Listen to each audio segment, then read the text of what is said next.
Hey guys, आप लोगों का स्वागत है मेरी चैनल 2D मांगा एक्सप्लेन में। मैं आज एक्सप्लेन करने वाला हूँ एक न्यू मानवा। उसका नाम है ऑल एट्रीब्यूट मार्शल आर्ट। तो चलो गाइस, वीडियो को स्टार्ट करते हैं। तो चैप्टर की शुरुआत होता है और हमें दिखाया जाता है यहाँ पर बारिश होते हुए। फिर हमें दिखाया जाता है बहुत सारे बंदे को जो आए थे किसी एक बंदे को मारने के लिए, और उनके अंदर एक ब्लैक कपड़ा पहना हुआ एक बंदा था जिसको मारने के लिए आए थे। उसकी तरफ वो गान तान के खड़ा हुआ था और यहाँ पर हंस रहा था। फिर उसको वो फाइनली गोली मार भी देता है। फिर हमें दिखाया जाता है जो लोग जिसको मारने के लिए आए थे उसको मारने के बाद वो लोग वहाँ से चले जाने लगते हैं। फिर हमें उस बंदे को दिखाया जाता है जिसको गोली लगा होता है। वो यहाँ पर मरते हुए बोल रहा होता है कि क्या मेरा भागने का सजा यही था। और यही से हमारा सीन भी शिफ्ट हो जाता है। हमें दिखाया जाता है एक स्कूल को, यहाँ पर स्कूल के अंदर हम बहुत सारे स्टूडेंट को देख पाते हैं और उसी बीच में हमारा मेन कैरेक्टर भी होता है जो यहाँ पर बहुत जोरों से चिल्लाते हुए जागता है। और जैसे ही वो सामने की तरफ देखता है तो उसको उसका फ्रेंड दिखता है, और उसका जो फ्रेंड होता है वो यहाँ पर उसको बोलने लगता है कि वांग टैन तुम्हें क्या हो गया है, और उसके साथ बोलता है क्या हमेशा की तरह आज रात को तुम मेरे साथ बार में जाना चाहोगे। तो हमारा मेन कैरेक्टर वांग टैंग जो होता है वो उसका बात का आंसर नहीं देता है और मन में बोलने लगता है अरे ये तो शू है, इसको तो मैंने बहुत सालों से नहीं देखा था और उसके साथ में कभी मिला भी नहीं था, तो कैसे मुझे इतनी आसानी से पहचान लिया, और हाँ इसका चेहरा क्यों पहले की तरह मुझे दिखाई दे रहा है। और इस बात को बोलने के बाद उसको अचानक से याद आता है कि कुछ देर पहले उसको किसी ने गोली मारा था और जिसने उसको मारा था वो ब्लैक टी शर्ट पहना हुआ था। तो उस बात को याद करने के बाद हमारा मेन कैरेक्टर वांग टैंग बहुत ज्यादा डरने लगता है और बताने लगता है तो मैं किसके बॉडी में हूँ और क्या मैं सच में जिंदा हूँ कि नहीं। और इस बात को बोलते हुए वो जेब से फोन निकालने लगता है और फोन के स्क्रीन में जब वो खुद का फेस देखता है तो वो बहुत ज्यादा खुश हो जाता है, क्योंकि गाइस उसको जो चेहरा दिखाई दिया था वो खुद का ही था और वो चेहरा उसका स्कूल टाइम का था। तो ये सब देखने के बाद वो ब्रेंच पर सर रख के बोल रहा था, तो इसका मतलब है कि मैं फिर से पुनर्जन्म लिया है। फिर हमें दिखाया जाता है कि वांग टैंग जो होता है वो खुद को मन में शांत करने लगता है और खुद को ही बताने लगता है कि मुझे जल्दी इन चीजों को समझना है और मेरे पास्ट में जो कुछ भी हुआ है उसको मुझे इस बार रोकना है। और ऐसे ही वो खुद में बात करने लगता है। तभी हमें दिखाया जाता है कि उसका जो फ्रेंड होता है शू, वो यहाँ पर बताने लगता है वांग टैंग को अरे यार तू ठीक है कि नहीं, क्योंकि मैं बहुत देर से तुझे देख रहा हूँ, तू खुद में ही बातें कर रहा है बहुत देर से, मैं कुछ बोल रहा हूँ तो तू मुझे इग्नोर कर रहा है। तो हमारा मेन कैरेक्टर वांग टैंग जो होता है तो उसका फ्रेंड शू का बात जब वो सुनता है तो वो बताने लगता है कि हाँ मैं ठीक हूँ और मैं थोड़ा थक गया हूँ, और हाँ तुमने जो बोला कि मैं थोड़ा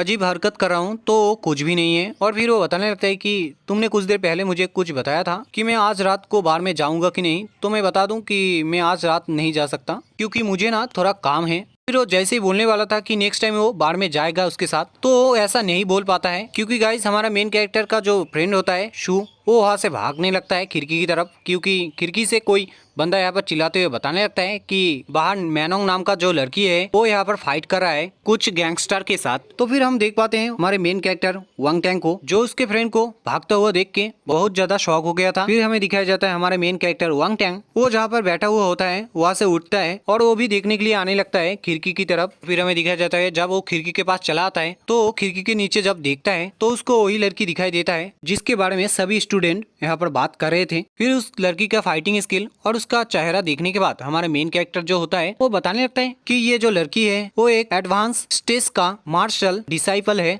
और फिर वो बताने लगता है कि ये जो गैंगस्टर है वो यहाँ पर बहुत बड़ी गलती कर चुके हैं क्योंकि उन लोगों ने एक गलत पर्सन को ऑफेंड कर दिया है। फिर हमारा मेन कैरेक्टर बताने लगता है कि मैं इस लड़की को मेरे पहले लाइफ में मैं कैसे ध्यान नहीं दिया कि ये जो मैनोंग लड़की है वो स्कूल के सबसे खूबसूरत और लंबे पैर वाली लड़की है और इसके साथ एडवांस मार्शल स्टेज का डिसाइबल है।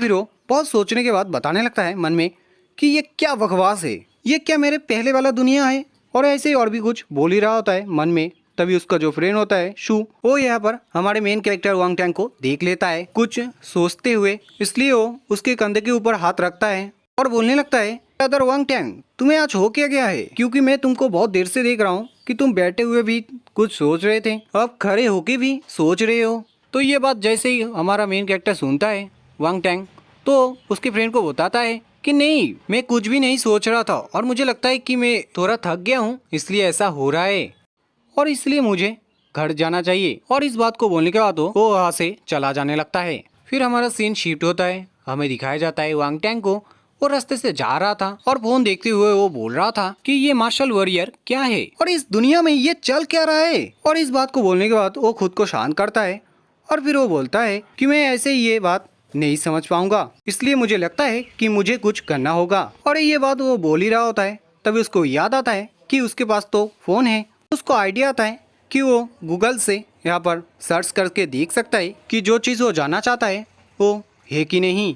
और फिर हमें दिखाया जाता है वांग टैंग जो कुछ वो बोल रहा था वो वैसा ही करता है। पहले वो फ़ोन में गूगल ऐप को ढूंढता है, जैसे उसको मिलता है वो उसमें जो चीज़ जानना चाहता है उसको सर्च करता है तो उसको मिल जाता है। गाइस वांग टैंग को क्या क्या मिला होता है वो आप लोगों को मैं बता दूं। पहले तो उसको यहाँ पर बताया जाता है कि 30 साल पहले पूरी दुनिया में डायमेंशन अपीयर होने लगा था, जिसकी वजह से पूरी दुनिया बदलने लगा था। फिर बताया जाता है कि जो डायमेंशन अपीयर हुआ था वो अलग अलग यूनिवर्स के साथ जुड़ चुका था और उन सभी यूनिवर्स के अंदर एक कंट्री के बारे में बताया जाता है जो होता है जीव कंट्री, जिसके बारे में बताया जाता है कि उस कंट्री में बहुत अच्छा फोर्स है, जिसकी वजह से जो कोई भी उस कंट्री में कल्टीवेट करेगा वो पावरफुल के साथ साथ एक मार्शल वॉरियर भी बन पाएगा। फिर बताया जाता है कि जो साइंटिस्ट हैं उन्होंने उस कल्टीवेशन फोर्स को स्टडी किया है और स्टडी करने के बाद उन लोगों ने बताया है कि ये जो कल्टीवेशन फोर्स है ये एक डार्क मैटर हो सकता है। फिर बताया जाता है अंतरिक्ष में जो दरार हुआ है उसकी वजह से अर्थ पर बहुत ज़्यादा चेंजेस होने लगा है और इसके साथ ये सरप्राइजिंग भी है, अर्थ के जो जीव है वो सभी इस डार्क मैटर की वजह से बदलने लगे हैं। और यहाँ पर बताया जाता है कि कौन सी चीज़ में क्या क्या बदलाव हुआ है उसके बारे में, जहाँ पर पहले तो पेड़ के बारे में बताया जाता है। जो पेड़ है वो बहुत ही लंबे और बहुत ही हरे भरे हो गए हैं और जो चीज़ अर्थ से विलुप्त हो चुके थे वो भी वापस आने लगे हैं। फिर जानवर के बदलाव के बारे में बताया जाता है, जहाँ पर जानवर बहुत बड़े और उनके फिजिकल बॉडी बहुत ही स्ट्रांग होने लगे हैं और यही नहीं इंसान के बॉडी में भी ये चेंजेस होने लगा है, जिसकी वजह से कोई कोई इंसान यहाँ पर पागल की तरह हरकत कर रहे हैं। और इसी बदलाव को देख के सभी कंट्री के लोग एक साथ मिल के उस डायमेंशन दरार को एक्सप्लोर करने की कोशिश कर रहे हैं, जिससे कि उन्हें पता चले कि अर्थ पर ऐसा बदलाव क्यों हो रहा है। और इस चीज़ को पता करने के लिए उन लोगों ने बहुत सारे आर्मी और इसके साथ साथ अलग अलग स्पेशलिस्ट को भेजा है। फिर हमें किसी कल्टीवेटर को दिखाया जाता है जिसके बारे में बताया जाता है कि ये जो कल्टीवेटर है इन लोगों को पाइनिया बोला जाता है। फिर बताया जाता है कि ये जो कल्टीवेशन फोर्स है इनको चेक किया गया, जिसके अंदर कुछ चीजें अच्छे से हुआ और कुछ चीजें अच्छे से हो नहीं पाया, जिसकी वजह से अर्थ के कुछ इंसान इस कल्टीवेशन को सीख गए। और इस चीज को जब सभी कंट्री के प्रेसिडेंट चेक करने के लिए आए और इस चीज को उन लोगों ने जब चेक किया तो उन लोगों को बहुत अच्छा लगा, इसलिए सभी प्रेसिडेंट के कंट्री के सभी लोगों को कल्टीवेशन करने के लिए बोल दिया। ये सब कुछ जानने के बाद हमारा मेन कैरेक्टर वांग टैंग बहुत ज़्यादा शॉक हो गया था और फिर खुश होते हुए बोल रहा था, अरे ये तो बहुत अच्छी बात है, बट ये क्या सच में इतना ज़्यादा बदल चुका है? फिर वांग टैंग बताता है कि अगर सच में ये दुनिया बदल चुका है तो मेरा वांग फैमिली क्या पहले जैसा ही है या बदल चुका है? और गाइस यही पर ये चैप्टर ख़त्म होता है। हम लोग मिलते हैं इसके नेक्स्ट चैप्टर में, तब तक के लिए गुड बाय।